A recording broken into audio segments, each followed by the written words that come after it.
Hey everybody, and hopefully you're enjoying your long weekend, Labor Day here in North America. Maybe it's a holiday where you live if you're in another part of the world. Anyway, thanks for being here on a long weekend. We're going to get into the questions in a moment. First of all, we want to start doing, well, first off, we want to say hi and make sure you sign up for Car Cost Canada.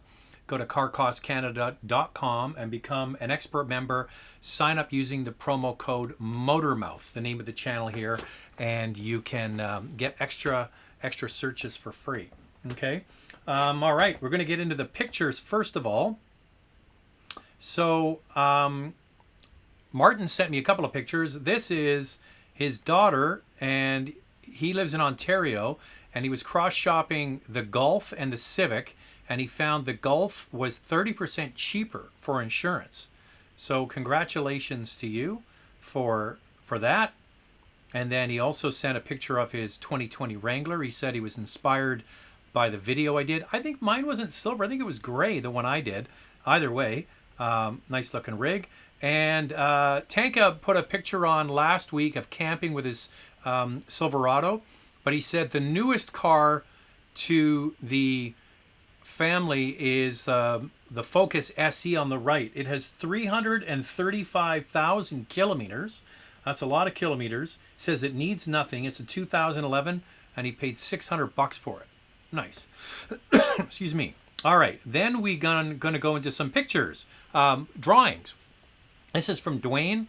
He did some great stuff. So this is his sketch of the Yaris GT4. Hoping that it would come here to North America, but it's not going to. Excuse me. We are going to get, hopefully, the Corolla version of that. Here's another picture. Nice artwork there. Well done. And then Steven sent a picture of his '09 Mazda. What does he say here? He's got the Ice Seal and Shine coating on it. I'm not sure I've heard of that before, but that car looks like it's in great shape. And speaking of Civics, we got a new family member. Here it is. There's our 2017. Excuse me. There's our 2017 Honda Civic EX with the Honda Sensing safety package on it. The car is really nice. It's only got 40,000 kilometers on it. And you can see Tim there in the background. He's our sales guy from Vancouver Honda. That's where we're getting it. So we went down and looked and did the deal on Saturday. The car will not be ready till Friday. There's a little scuff on the bumper that they're going to repaint. So the car is in immaculate shape. So that's another family member. Andrea and I are going to drive it. We're going to teach the boys how to drive on it. Jack just got his L here in British Columbia. So there you go. And we have a video question. Now you might have seen a huge haggis, the handle here, asking questions, called Nate, and his son is called Nick, and his name is Wee Haggis. So here's Wee Haggis. I think. Here's Wee Haggis. There it is. Hey Zach, I was wondering why station wagons are progressively getting smaller over the years. Okay, so he sent the question via video chat, and if you want to get a picture through to me or do a video question, feel free. It's zach@motormouth.ca, zach@motormouth.ca, Z-A-C-K, or Z-A-C-K if you're American. But Wee Haggis, I'm going to disagree with you. I wrote to him and I said, what do you mean that they're smaller? Station wagons are getting smaller. He said his dad had an old legacy station wagon, and he thinks that the new Upback is smaller. But I don't think that's the case. I think that sometimes it's an optical illusion. Cars often don't get smaller; they get bigger. So I thought about a few of them. The latest Volkswagen Golf is bigger than the predecessor. The C-Class is bigger, that station wagon.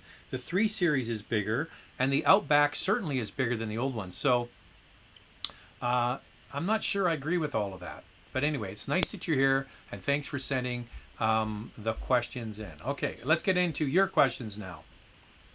Steve is here saying, do you have any information on why Kia has discontinued their customer rewards program? Thank you for your time from East Van.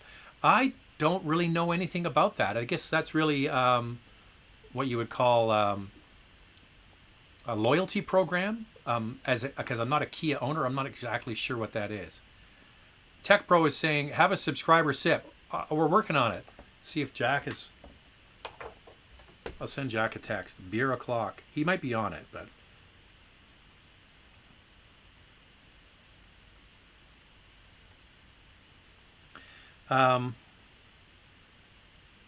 let me just yell out here. Jack, yeah? It's beer o'clock. He said it's been 5 minutes since you started. Also, wristwatch check. I am wearing my latest Omega that I got. This is called the Great White. It is an Omega 300M, Seamaster 300M, but a GMT. So it's kind of like the Polar Explorer 2, but I just got that one. Sorry about the Canucks, buddy. They went farther than my Jets. Well, here's the thing is, those last couple of games with the Vancouver Canucks, they really had no...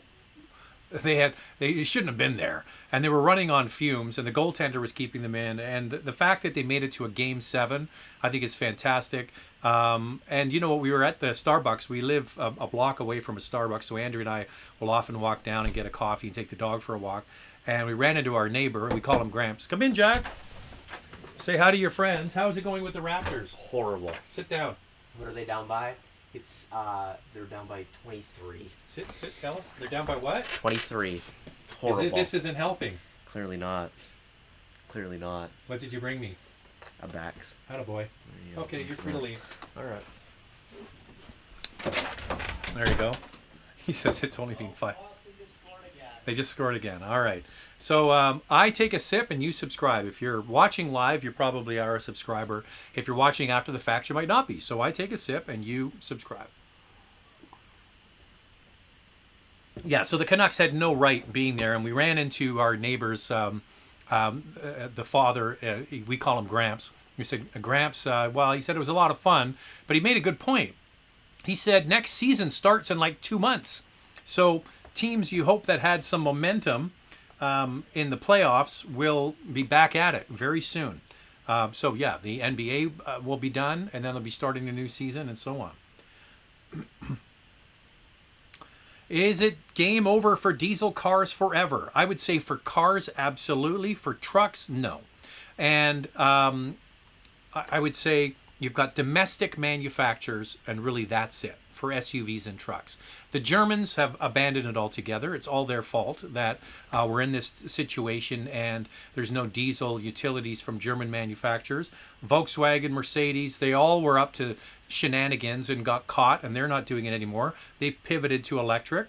The Japanese were really never a factor, except for Mazda brought out one diesel last year. From what I understand, the Mazda CX-5 is quietly disappearing. I don't think they gave many of them away.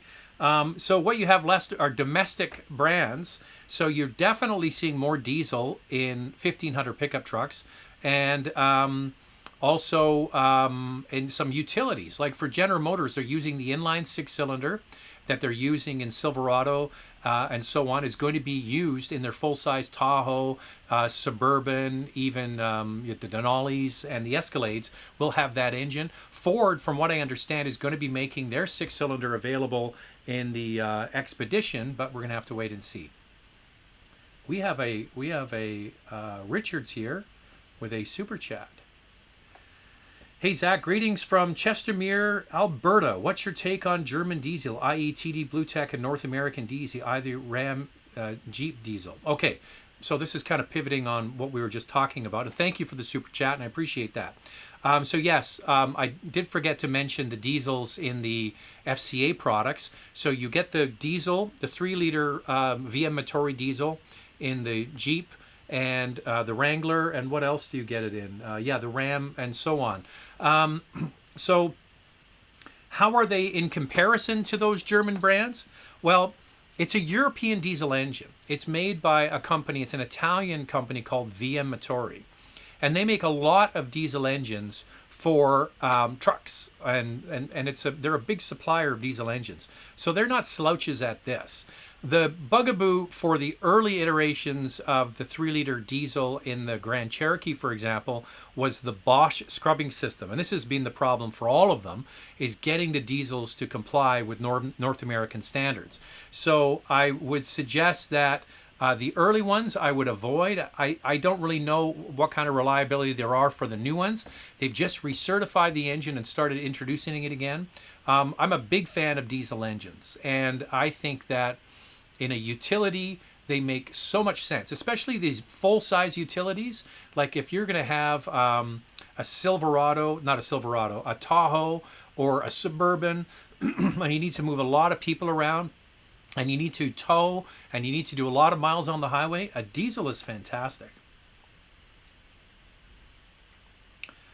Barrack is back saying, between a 2021 Sienna Hybrid and a facelifted 2021 Honda Odyssey, which is a better van in your opinion? Now, nobody here has driven the Sienna Hybrid yet. I was speaking to Toyota. They called me up after we did the Prime video a week or so ago and said, how was it, like the whole setup that we had? Because we only got the car for a day and we had to shoot it all and return it by a certain time and all that kind of stuff. I said it worked fine. They asked if I would fly to Toronto to do a review, and I said, well, I would if I had to, but I would prefer to stay here in Vancouver and have the car for one day and do it with Andrea, because that's our new shtick, is we're doing videos together, and that Prime video was a lot of fun. She did a great job on it. So I asked, what's the timeline? They said Venza is going to be in October, and Sienna is going to be in November. So that's the introduction cadence for those. So the question for you is, a new Sienna Hybrid or a Honda Odyssey? Have to wait to drive it. So I would suggest the Honda Odyssey is going to have more power.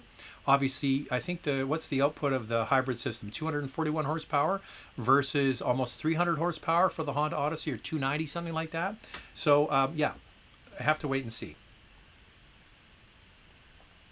Sergey says, hey, Zach, enjoyed your latest review with the GLE. You have a great sense of humor. Well, I appreciate that. We had a lot of fun with our silly hats, with our sailor hats. That was a lot of fun. So we're going to do some more kind of goofy stuff. I would call it goofy. Yeah, you know what? We're kind of getting our groove with what people like. The reaction was great. I mean, people really liked it, so that's good. That's good. Hello, like to know if the new IS is coming into the dealerships or when it'll be able to test one. I don't think it's going to be anytime soon. They just showed the vehicle, and you're seeing with the Toyota side, with the introduction of the Prime, of the Venza, and of the Sienna, as I just mentioned, it's taking a while. So I'm not sure what the release date is, but I don't think it's imminent, put it that way. Question, with a large SUV, would you recommend that won't break the bank but give you back once heck of a luxury ride? Okay, let's read this again. Scott Levin is saying, what large luxury SUV would you recommend that won't break the bank but give you back one heck of a luxury ride? Okay, so I would say right now, my opinion is the BMW X5 is the best luxury midsize SUV on the market. I think they did a fantastic job with it. Now, I wouldn't put that in the luxury camp. I would put it more in the luxury sporty camp. Fantastic inline 6-cylinder engine, just beautiful to drive. The infotainment system, the iDrive system, is just being refined to perfection. It's a common looking interior and exterior, meaning that it looks like what you expect from BMW, but that's good because it's a very familiar place and they've done a good job with it. Now, not breaking the bank, that's all subjective. It depends what your budget is. If you're wanting just pure luxury and you're wanting a smooth ride, you mean a new Lincoln Aviator is like very, very soft.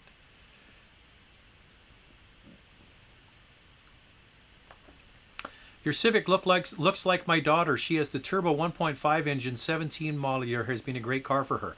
Now, I had a chance to get a run at a Touring, the top Civic with the turbo engine.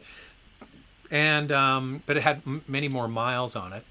And you know what I thought? I don't really need the headache. The good old 2-liter with 158 horsepower is just about right for new drivers. I mean, we took it for a test drive in the city. The CVT does a pretty good job at stop and go traffic, accelerating away from the lights. But then we took it on the highway and it was kind of slow to pass, and I'm like, this is perfect.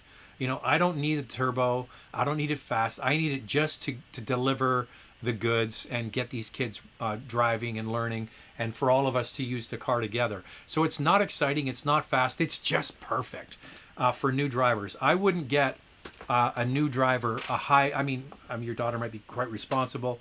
I'm not sure how old she is, but I wouldn't be getting a new driver a performance model of anything. I would be getting a 130 to 150 horsepower basic car. And this Civic is nice. I'll show you again. Our new car. Where is our new car? There's the new Civic. There it is. Yeah, it's and silver. I kind of like the color. Easy to keep clean. I'm kind of leery about the alloy wheels because, you know, new drivers are going to curb them. I kind of thought maybe I'll just get a car with hubcaps, and if they all get hacked up, I can just buy new hubcaps. But same thing could be done for the wheels. But yeah, the car is in great shape. It's a 17 with only 40,000 kilometers on it, so we're pretty excited about that. Do you think a Civic Type R can keep up with a Porsche 718 on track? It all comes down to the driver. I mean, you get the best driver in the slowest car is still faster than the worst driver in the fastest car. I remember that. I think that was sometime in the 80s. I read that in a Road and Track, and they did a comparison of like all the pony cars, and that was the line that stuck out. The best driver in the slowest car was still faster than the worst driver in the fastest car. So my advice to you is become a better driver. So even if it's just a basic Civic or a Civic Type R, if you learn to drive well, and I'm talking like go to track days and learn all of the idiosyncrasies of that, you'll be a much better driver and you'll be able to drive it fast. Looks like the Mark 8 Golf isn't coming to Canada after all. Yes, I did get confirmation from Thomas Tetzlaff that it is not going to happen. Peter saying, I'm struggling bet Honda Civic versus RAV4 Hybrid XLE. I live in Vancouver and selection due to hybrid and budget. Only me and wife, the daily drive to work. What do you recommend between the two? Well, the Honda Insight is a great car. I think that they did a very nice job with it. It's basically like a Honda Civic. It drove really well. And I think considering the price, if it's just two people and you're using it as a commuter car, why not? Also try the Prius. Excuse me, the Prius. And for $33,000, you could get a Prius Prime if you wanted to do a plug-in. So that's something to consider. But yeah, I have no problem with the Insight at all. And it's going to be much cheaper than a Toyota RAV4 hybrid. But also look at a Toyota Prius Prime, starts at $33,000, I believe, and that's a plug-in. So if you have the option to plug in, I call it the cheapest, the gateway to electrification is that car. David Lee, Roth. Hey, Zach, have you heard of the Ford Transit Nugget van? It's a transit van that is converted like the VW California. Do you think it can be imported from Europe since Canada already has the plain transit? I don't know. I've never heard of it, but that sounds cool. I love me conversion vans. I love vans. I watch a lot of van videos. So yeah, I would say if it's based on the transit, it would be probably okay to import. I'm just trying to think that there might be some differences though between the North American transit and the European transit. That's something you'd have to figure out, because what you might get is a different engine. And if that engine isn't certified, then it wouldn't be allowed to come in. So there's lots of due diligence you'd have to do. Just because it's the same van doesn't mean it's the same underneath. So just think about that. There's Wee Haggis. Thanks for doing my video question. There you go, Mr. Haggis. Nick, I just don't think that the cars are getting smaller. Cars are getting bigger. Are you a Raptors fan? Well, you just met Jack, who's our main household Raptors fan. And my other son went downtown yesterday and bought the same jersey Jack's got, but the white one. Do you wear any Porsche watches? I do not have a Porsche watch. There was a really nice... Well, the popular one was the Porsche watch. It was made by IWC, the titanium watch. I just don't like the integrated bracelet. If you know that watch, I'm not a big fan of integrated bracelets. There you are. Raps getting slaughtered right now. Yeah, it's not looking good for the Raptors on this game. But at least we're going to get Game 6. Hey, Zach. Lucid will unveil the electric Air luxury sedan this week. They're estimating 500 miles superior performance than a P100D. I'm excited to see what kind of range finally. Yeah, there's all of these small electric car sort of micro brands that are popping up, and there's still Rivian to figure out and all that kind of stuff. So there you go. We have a super chat from TK Porsche. Well, I'll drink to that. Super chat. Thank you. It's going to be interesting to see with all of these micro electric car brands, which ones take off, which ones are gobbled up by bigger manufacturers, which ones, like, for example, there's the one of the hot ones in China is called NIO. NIO is selling SUVs in China, and having been to China and seen the cars that they have, they're very attractive. Is there an opportunity to maybe have someone import those cars to North America? We'll have to wait and see.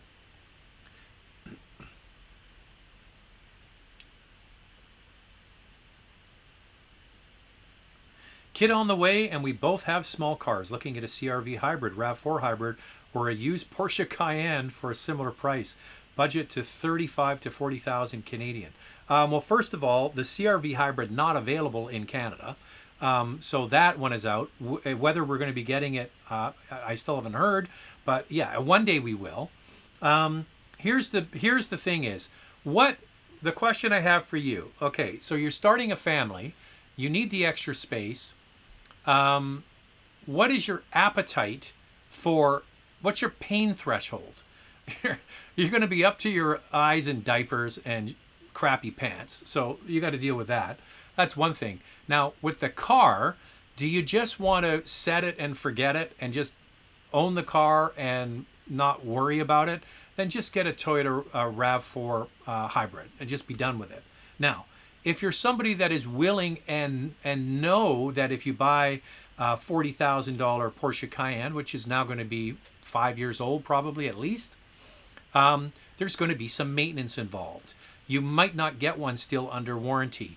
There is a potential for it to be expensive to repair. So I'm not sure what your pain threshold is. It is a wonderful car. We have one. We love it. But they are, they can be expensive to fix. Now, if you're really considering a Porsche Cayenne, look at the base model 6-cylinder. It is not the most invigorating or exciting in the Porsche lineup, but it is the most reliable.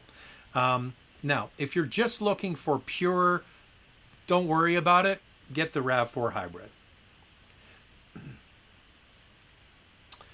Hey, Zach, what do you think about the new GLA 250 between the Q3 and the GLA? Which would be better for long-term reliability, cost of ownership? X1 seems too old now in this segment. I'm just not a big fan of the size of the GLA. That's my biggest worry. It's more car-like than utility-like. I still believe that the Q3 is the one to beat. It really is. And the Volvo XC40. Those two vehicles, I think, are the ones to beat. I got no problem with either one of them. The CLA, in my opinion, is too small. Try the X1. Don't discount that. Plus, it hasn't been out for that long. How many years has it been? 3 or 4 years? So it's maybe due for a refresh, but they're not going to get a brand new one. My brother-in-law, I saw him recently, or I was talking to him, and he's thinking about getting a Q3, and his big problem was availability. Because everything was shut down for a few months, they decided to not bring in any more 2020s. They're just going to switch to the 2021 production, and the vehicles will be starting to arrive now. So the problem is there's not a lot of availability. But if it was me, if it was my money, I would be getting the Q3. Zach, you should make it a standing order in your house for your beer and or your wine for the live chat. Beer o'clock. Well, yeah, I mean, come on. You guys have figured us out by now. It's a bit of a shtick that I have to ask for the beer. I asked a few shows ago, should I give consideration to committing to at least one review per month or 6 months? Should you give consideration to committing at least one review per month or 6 months, given that that's the way the industry is going to be off fossil fuels? I have no idea what you're talking about. What does that mean? Should you consideration to commit to at least one review per month or 6 months? I think what you're talking about is one electric car per month. I think that's what you're asking. The industry is going to be off fossil fuel. I got news flash for you. The auto industry is not going to be off fossil fuels anytime soon.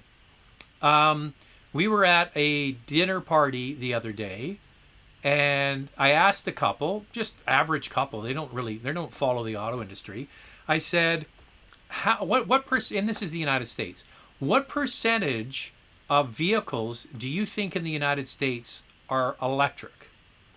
And I said, of all the vehicles sold, everything that goes down the road in the U.S. that's brand new, out of 100%, what percentage do you believe is electric?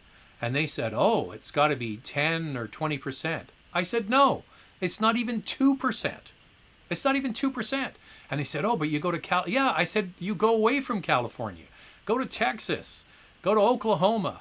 Go to Missouri. Go to Ohio. Get out of the urban areas. They drive pickup trucks. Americans are like Canadians. We love pickup trucks. So we are not replacing 98.5% of all vehicles sold with electric tomorrow or the day after that or the day after that. It is going to be, we're going to go from roughly 2% now to probably 10% by the end of this decade. Okay, so in the next 10 years. And we're talking all vehicles, right? But to get it up to 40 and 50%, we're not there. If you were spending $55,000 for a daily driver, 19 Golf R with DSG, Stinger GT Limited, or used Audi RS3, a used Audi RS3. That's the easiest question I've had today. Now, 2018 Audi RS3, you have to make sure it's inspected, certified pre-owned, do your due diligence. An RS3 is a car that can be abused. If the previous owner beat the crap out of it, you don't want that car. So you need to get it inspected by somebody that knows that car, preferably an Audi dealer. Get it, have it looked at, and if it checks out and you can get it under warranty, a certified pre-owned warranty, extend the warranty, that is one hell of a car. That is a rare car. That is 400 horsepower of goodness, all distilled into a tiny little package. Fantastic. And when you go to sell it, your $50,000 will be, you won't be able to get $50,000 back, but you're going to get more of your money back than you would if you just bought a Golf R or a Stinger GT. Stinger GT, compared to the other two, way too big and way too soft. The suspension is too soft for my taste. The Golf R is really nice car. It too has a fairly compliant suspension. The RS5 is just, that is a wonderful, wonderful car. Rare. So anytime you have something that is unique and rare, it always demands a premium in the used market, especially if it's a desirable model. Okay? Sean. Pronounce Sean. Sean Ireland. There you go, Sean. Let's eat expired cheesecake. Hi, Sack. I'm Sack now. New driver here. Any tips? And what tips do you want to know? What do you want to know about driving? Is it driving manual? Is it just driving generally? My number one piece of advice, two things I'm going to teach my kids when they're driving. Look way down the road. Don't just look at the car in front of you. Look way down the road. Always be scanning way down the road, because a lot of the trouble that people get into is the fact that they just didn't see it in time. Okay? And also, looking way down the road enables you to be part of my second thing, smooth. A smooth driver, I'm not sure no one's ever mentioned it in any of my videos. But when I do the shot over my shoulder where I'm driving and going around corners and shifting gears and stuff, I take a lot of pride in that I'm a very smooth driver. I try to be very smooth. I'm smooth with the controls. I'm smooth with the steering wheel. I'm smooth with the shifter, the whole thing. Smooth is gold when you want to be an efficient driver and a good driver. And then when you start going faster, when you get up to higher speeds, if you're going on the track, smooth is really important. So the best race car drivers are the ones that made it look like they weren't even trying. And then looking way, way, way down the road. A great analogy is next time you're on a highway and you're coming up to a long bend, you don't need to look at the corner. You want to look where you're going to end up. Okay, so here's a perfect example. So you're coming up to a long corner on the highway. Don't look in the corner, which is what most people do. They look in the corner and then they go around the corner. You want to look to where you're going to go. So what you're actually going to do is you're not going to be looking at the corner. You're going to be looking at the road you're going to end on. And what happens is you do this part with your peripheral vision, and you do this part with your long vision. And then what happens is that road comes in front of you like that. It's an amazing thing. It's a weird sensation to do. But when you're driving on the highway, look to the exit of the corner way down the road, and the road will all of a sudden magically spin in front of you. It's a weird sensation, but if you do it and you practice it, you become a way better driver. Because a lot of times I hear people go, "Oh, I got in an accident. This happened to me. That happened to me." Well, a lot of accidents can be avoided if you're paying attention. There's a lot of boneheads out there. Don't get me wrong, really bad drivers. But if you're looking, you can spot them.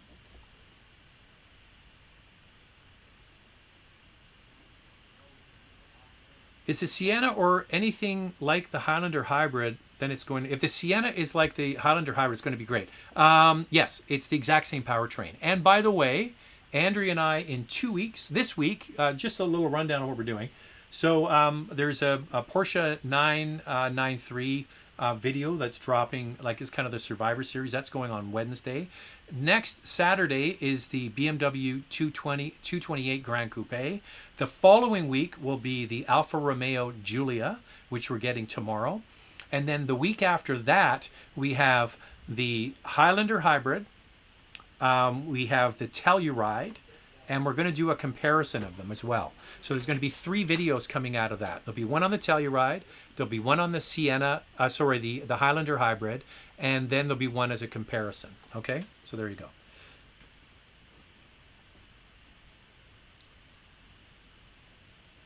Hybrids are being, this is a good question. This is a very good question, Mr. Haggis. Hybrids are being advertised with combined horsepower numbers. RAV4 Prime 300 horsepower is a bit of a misconception, as I've read. It's not the same feeling as 300 naturally aspirated or turbo engines. That is true. So, for example, with the Prime, when you accelerate away, it's just the electric motor that's doing the work. But the electric motor has a lot of torque, right? So you can really get going quickly because of the torque. It's when you have the gas engine and the electric motor, and that's what they call the net horsepower.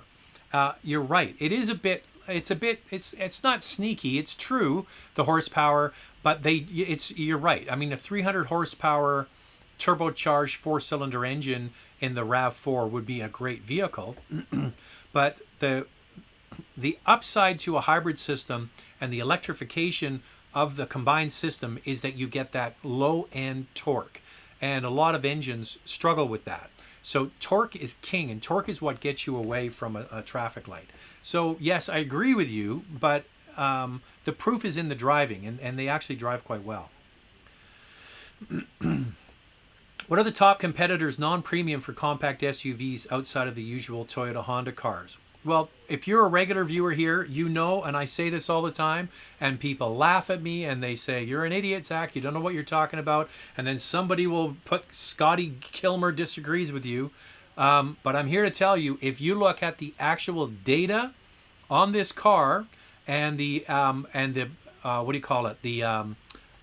quality scores that it gets, the Chevy Equinox in my opinion, is a great product. They did a good job, especially if you can get the 2-liter engine. It's a really nice engine. So that's one, and then you get the GMC cousin. What other ones? The Mazda CX-5 is a fantastic product. Yeah, there's quite a few out there. Those ones kind of pop to the top of my head. Azure, with the pandemic likely affecting future large-scale car shows, will it affect how manufacturers allow press cars to be reviewed? Well, we don't typically review cars when an auto show is underway. It's not when we get them. The auto shows are for the public. Well, they're twofold. The press day, the first day, is for us to see the cars. We report on it. If it's a big international show, like if it's New York or Detroit or Paris or Frankfurt or Shanghai or whatever, we go in a day before, we get all of the material, and then we publish it, and that's when you see all this stuff. But we don't typically get to drive the cars then. The car events that we get to go to are separate from that. So they are going to basically continue to make the cars available for us to drive. They're really trying to figure out how the logistics of that work, because traditionally they would have an event where we would fly, auto journalists would fly from often all over the world and drive the car day after day. There would be a new group driving it. How they're going to figure that out, I'm not quite sure. But no, auto shows and test drives are two different things.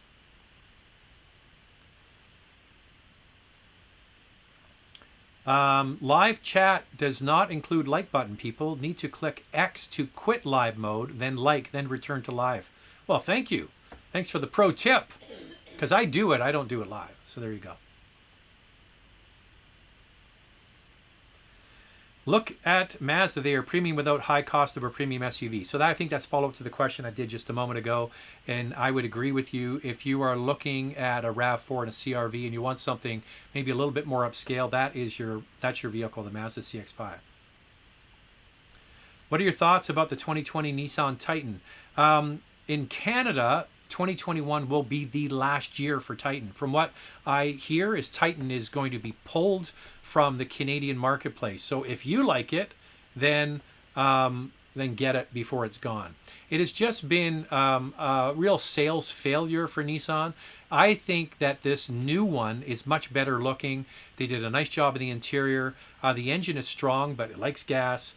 It drives quite well. I think that when they brought out this second gen, basically the latest one, they really missed it when it came to styling. I don't think it was attractive at all, and I think that's why it was a failure. But it's been miserable for sales, not only here in Canada but in the United States, and I'm not sure it's going to survive at all. Rich is saying, thanks for recommending Ray Donovan. So good. I see why you and Ray share your love of fast cars, beautiful watches, and hot women. Ray certainly does. Yeah, and the thing is, like as a straight male married to Andrea, who you know, when you watch Ray Donovan for the first couple of shows, you, even as a guy, I'm like, this guy's got something. He's got some charismatic sex appeal because he's just so powerful and a badass guy. Yeah, he's like a American. He's not a James Bond character, but that kind of like magnetism about him. So if you haven't watched Ray Donovan, watch the first couple of series and you'll be like, yeah, I can see why Ray Donovan is pretty damn cool. Yeah, so there's cars featured in it. There's women. He wears a Mega Seamaster, same as this one, but he wears a black one. So there you go. Good choice for your son. You're a responsible parent. So a good choice for getting this son, or good choice? I think you mean good choice for getting the car. Yeah, I think a Honda Civic is a great first car. What do you think about mid-size white luxury SUVs? What's white got to do with it? I don't understand what the color. Color's the color. Oh, my daughter is 28 now, and she can handle the extra power. I agree with you on the logic of a teenage driver. Yeah, so if you missed it earlier, I was talking about getting a new young driver a performance model. It's just not smart. I have had so many people email me and say, oh, my son wants to get a Mustang GT as his first car. I'm like, are you out of your mind? Do you want to go to the morgue and, ID your kid in a body bag? Get him a Mustang GT. The car should be slow and safe.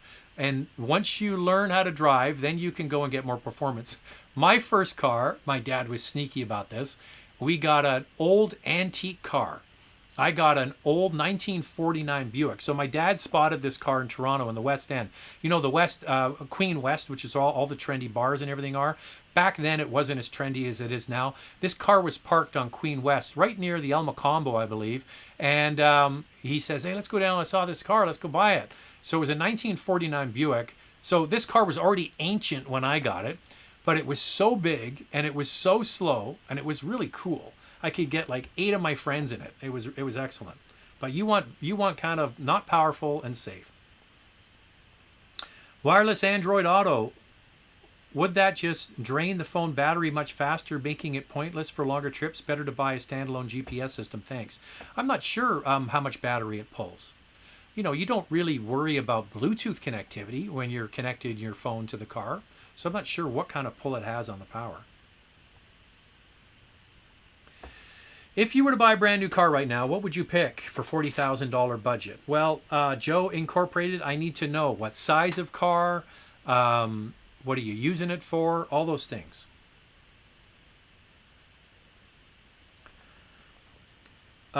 Why is the Mark 8 Golf not coming to Canada? Is it coming to the US? Well, here's the backstory on it, and I did a video, so go to the channel and look up Mark 8 Golf. I suggest that you watch that video because I went and drove it in December with the knowledge that the Golf 8 was coming to Canada.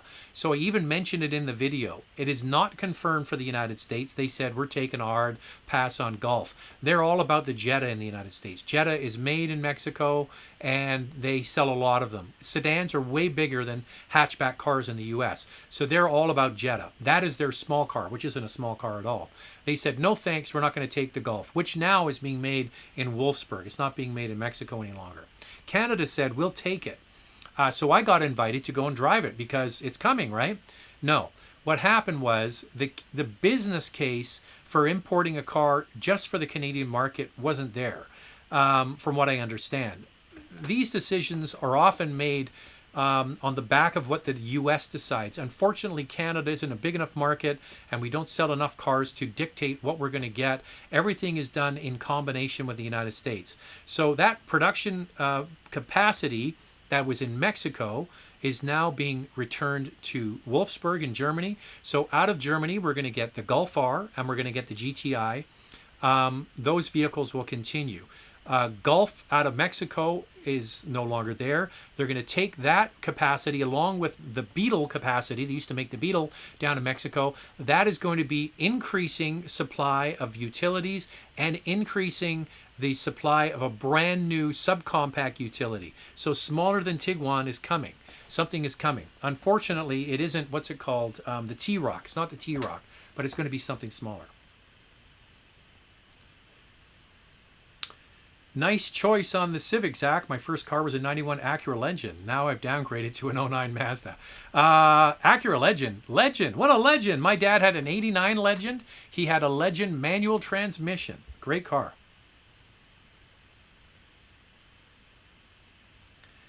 Best sedan under $25,000 Canadian. Best sedan under $25,000 Canadian. I think you're kind of looking at the Corolla and the Civic, the Mazda 3, those are the usual suspects. Those are the ones I would be looking at. How do you like the new Mercedes S-Class? Are they taking the touchscreen controls too far in efforts to outdo Mazda? Well, I think that some of the features in the new S-Class are a bit Me Too, like the retracting door handles. Like, why would you copy Tesla? That just tips your hat that you're copying them. And then the big screen and all the controls done through the screen. Yeah, and then the voice commands like, hey Mercedes, can you scratch my ass? Like all of the stupid things that the system can do. I'm not sure it makes the driving experience any better. I just think it's a showcase for all of the gimmicks that a brand can put into a car. Now, it's a handsome looking car. The interior looks beautifully put together. The real test is going to be get behind the wheel and drive it. Are the controls distracting or they make it better. I don't know. We'll have to wait and see. But anyway, it is a beautiful looking car, in my opinion. I think they did a nice job with the styling of it. Will you review your son's Civic? I'm very interested to see him in the market for a 2-3-year-old used compact car as well. Well, Sandy, if you're looking for a used compact car, go get a Civic or a Corolla. It's your best choice. Haha, my nickname is David Lee Roth, an Asian who loves rock and roll. That's funny. David Lee, of course, yeah, but Lee doesn't have to be Asian. I had a geography teacher in high school. Mr. Lee was an Asian. But there you go, David Lee Roth. That's funny. Jump. It's funny. There's a guy on YouTube. What's his name? Is it Nick Beato? He does What Makes This Song Great. Have you ever watched those? He takes an old song and he goes through and isolates all the parts, the drums, the bass, the guitar, the piano, the singing, the whole thing. And the one I watched on the weekend was on Van Halen. Yeah, it's amazing. Nick Beato, I think is what his name is. And it's What Makes This Song Great. A great series. If you love music at all and you're kind of into it, it's a great series. He's got almost 2 million subscribers on YouTube.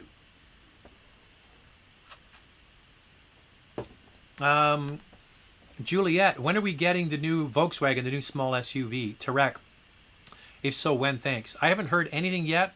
I can ask. I'll ask again. It is going to be soon. As I mentioned, that capacity is going to be built into the Mexico plant to build that new SUV. Greatest bowl of soup. What's up, Zach? With the recent news of Honda GM Alliance, are there any other alliances between car manufacturers? There's loads of alliances between car manufacturers. The biggest is Nissan, Renault, and Mitsubishi. Okay, arguably with that alliance, the largest car company in the world. But then if you flip it over to Toyota, Toyota has an alliance with Subaru and with Mazda.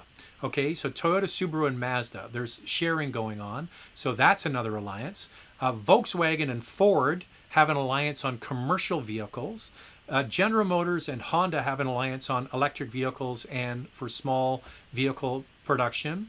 Then you have the new alliance between FCA and Peugeot that's going ahead, a brand new company. So there's alliances all over the place.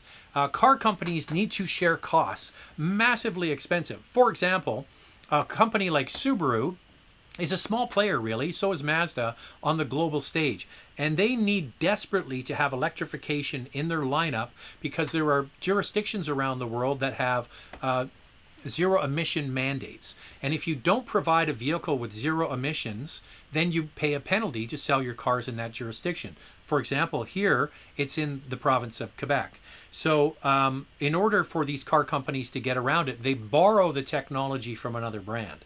So that's what you're going to see with Honda. Honda is going to be developing cars with General Motors using their electrified platform that they have, I think, 20-something vehicles in the next few years coming from General Motors. Honda will take that technology, which was developed with LG Chem in Korea, to put into their vehicles. Think like a plug-in or a full electric CR-V or maybe a Honda Civic, something like that. So all of these things are coming down the line. But yeah, that's how the car business is going to go. We're going to see more and more alliances or just outright takeovers of companies. Just way too expensive. As I've mentioned before, it costs roughly $1 billion to develop a new car. Okay? $1 billion, huge.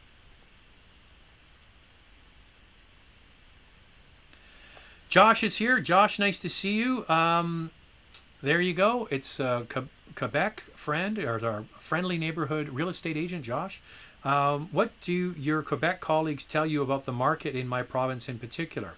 I'm not sure what you mean about your market. I do know that the Quebec market is quite different from the rest of Canada. Way more manual transmissions sold in the province of Quebec. Way more inexpensive cars. I live on the West Coast. I live here in British Columbia. British Columbia is the luxury car market. You know, I was driving with Andrea the other day, and we're driving, what was it? We were driving the Grand Coupe, the 220.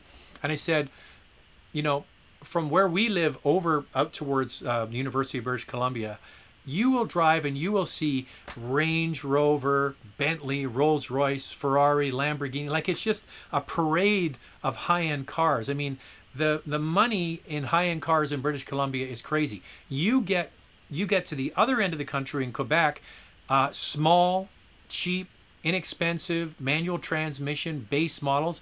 When you see those base model cars advertised, they pretty much all go to Quebec. Quebecers are much more interested in having their money go towards entertainment, fun, eating and drinking, having a good time, going to movies, going to concerts, going to hockey games. So that's part of it. Plus, much higher taxes in Quebec. But that's what I know about the Quebec market.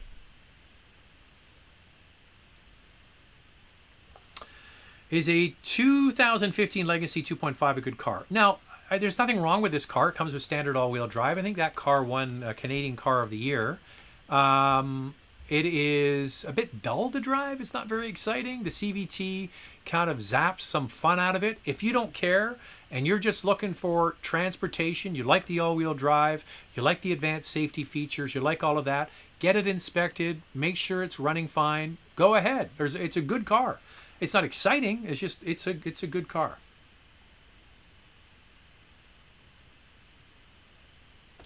Akif is saying, what is your best option to enter luxury segment with 2 toddlers, family of 4, open to cars and SUVs? Well, we're right back where we were a few minutes ago. In my opinion, I think that the Audi Q3 is the best bang for the buck in the market right now. You've got the Volkswagen Golf GTI engine in there. You've got the short wheelbase Volkswagen Tiguan platform that we don't get in North America. You get the Audi materials on the inside. Nice looking car.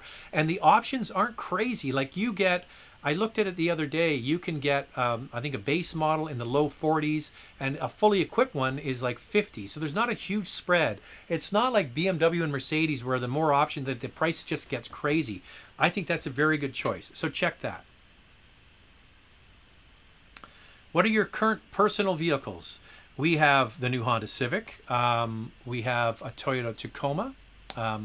A base model 4-cylinder manual transmission rear-wheel drive Toyota Tacoma. That's my baby. And then we have a Porsche Cayenne diesel.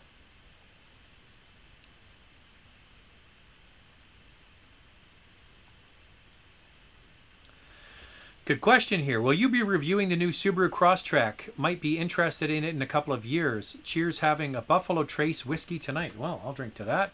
Good to see you. Let me open my calendar. I'll tell you exactly when I'm going to be driving it. I am going to be driving it on, I think the 17th of September. There's a media event here to test drive the new one. What have I done? I've done something silly. I've lost my other chat thing. There we go. Yeah, so coming up in a couple of weeks.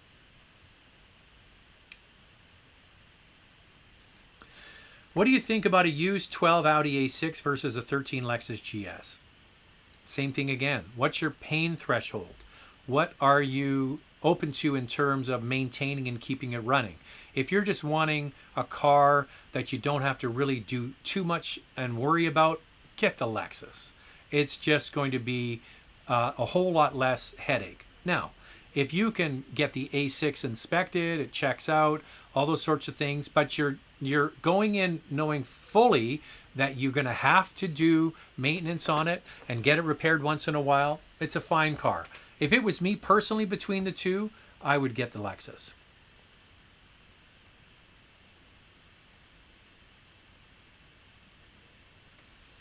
Hey Zach, what I understand, YouTube is giving you less views on your reviews because you do so many live chats, which garner lower views. Maybe making a live show channel will get your reviews more views.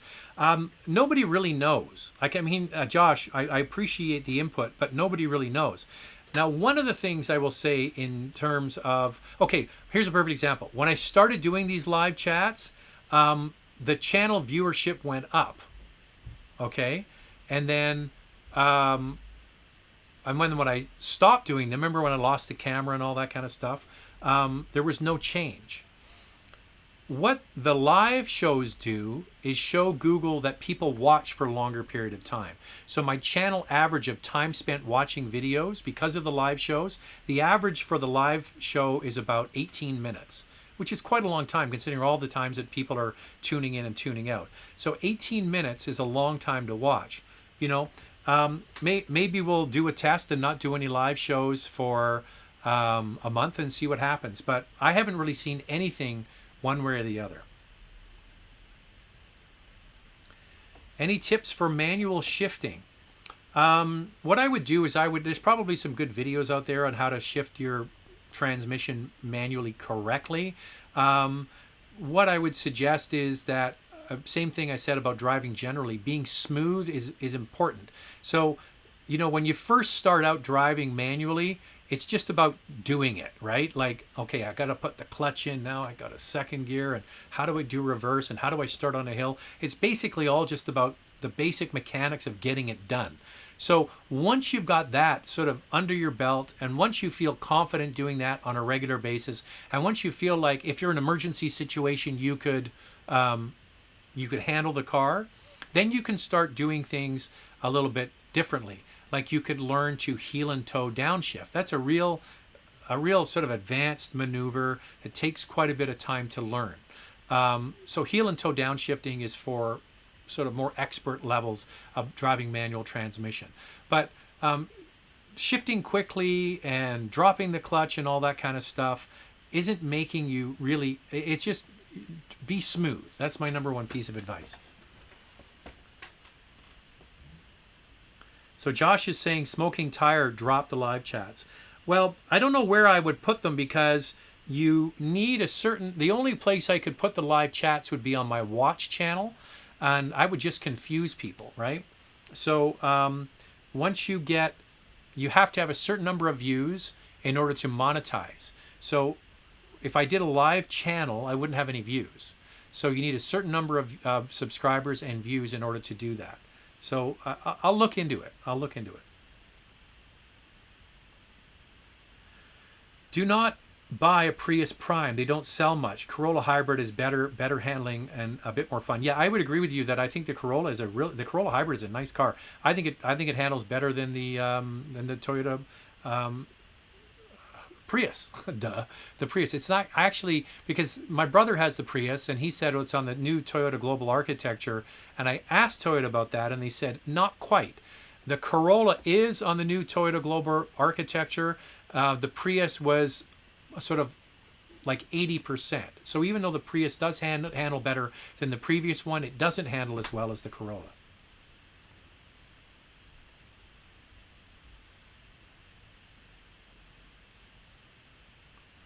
Which car will get the most women? Gumbo foreskin. Classy. Put wheels on your wallet. If you got a big thick wallet, put wheels on it. Get a black American Express card. That gets the ladies.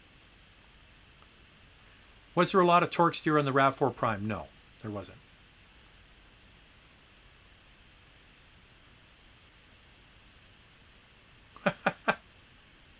RAV4 has absolutely no power or torque.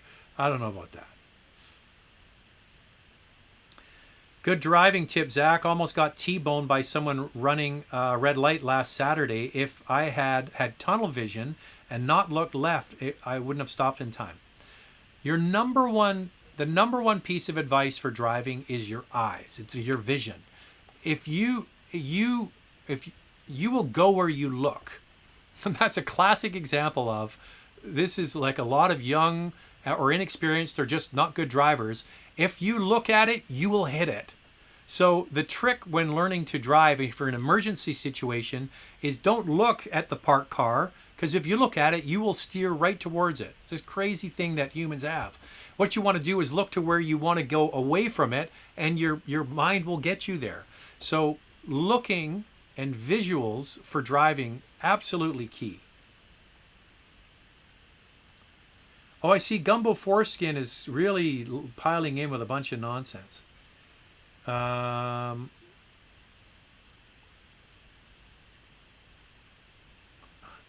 Scotty Kilmer's perceptions are based on working on old high mileage cars. He isn't helpful in evaluating the quality of brand new cars. Scotty Kilmer, I mean, he just wants everybody to buy like the same thing. It's just absolute nonsense. I get this all the time. People will even write in a review that we've done on a brand new car, like a brand new car, like it just has never existed before. It's a piece of crap. Don't buy this car. It's absolute junk. How would you know? The car just came out. It's got a new engine, new transmission, new everything. Like, how will you know it's a piece of crap? Even if it's from a brand where traditionally they haven't had good quality. You know, look at the state of affairs with the Korean brands and how they've been able to improve their quality. If your perception was 90s Hyundai Elantras, well, then maybe that's a different situation. But things change.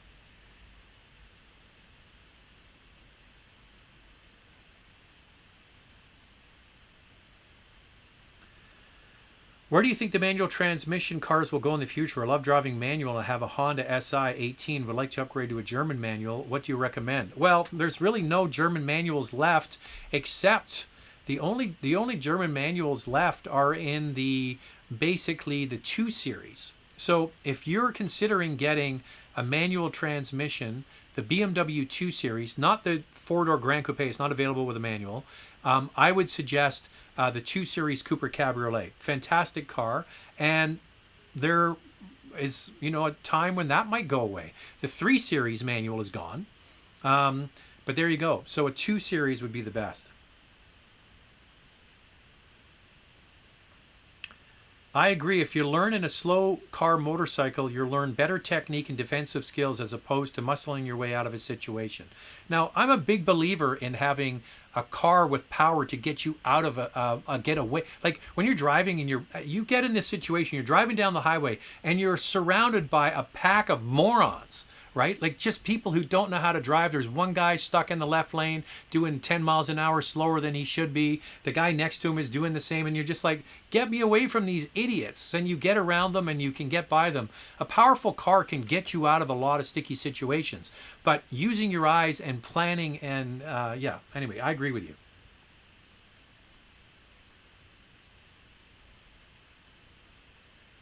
Is Citroen coming to Canada? I don't believe so. I've heard that yes, but I'll wait to see the press release on that.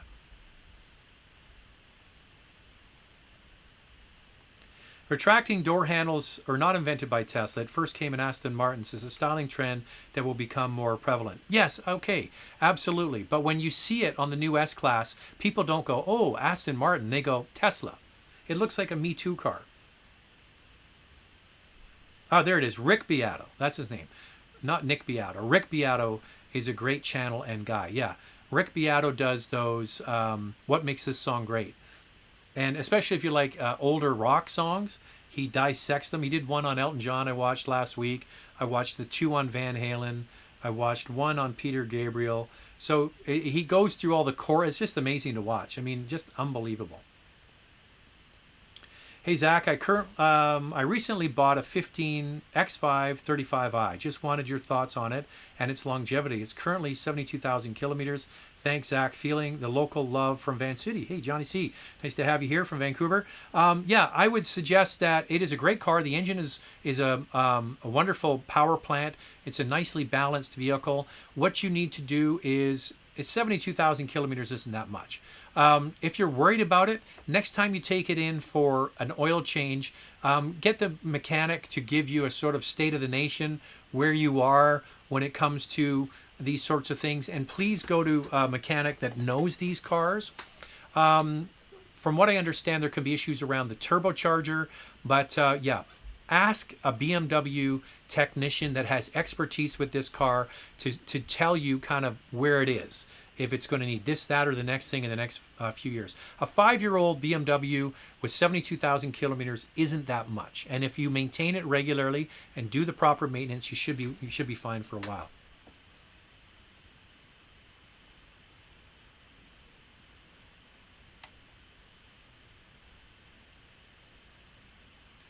Hey, Zach, nothing on Seltos yet. Yes, Seltos is coming. Seltos is after the Telluride. After the Telluride, we get the Seltos.